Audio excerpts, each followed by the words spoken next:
Сайн байцгаана уу? Истер сургуулийн найралтын багш Гэрэлжмэг байна. За энэ хичээлийн жилд найралтын дугууланг бол 1-ээс 10 дугаар ангийн бол нийт сурагчдаа бол хичээллэж амжилттай хичээллэж бол өнөөдөр бид нэр хаврын баяр буюу одоо тайлангаа өнөөдөр тавьж дууслаа.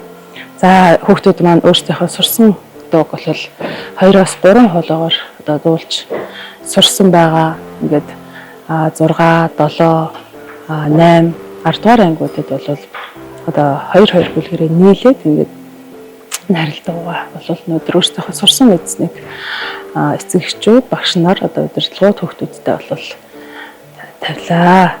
Найралт бол өөрөө бол хүүхдэд бол маш олон талын бол ач холбогдолтой байдаг. За нэгдүгээрт бол хүүхэд өөрөө зогсож тиймээ сурах, хүнийг сонсож сурах, хүнийг хүндэлж сурах. За мөн бусдыгаа бол маш одоо дуулахдаа одоо хэрхэн яаж хоолоо солож байгаа тэрийг бол маш сайн сонсож бас сурах тэр чадварыг бол маш сайн эзэмшиж байдаг. Нийт авьяаслаг хүүхдүүдтэй нийт мөн арын албанд ажилласан нийт одоо багш нартай хамтран ажилласан баг хамт олондоо бас маш их баярсан талархснаа илэрхийлье. Та бүхэндээ аз жаргал сайн сайхан бүхнийг хүсээрэй. Баярлалаа.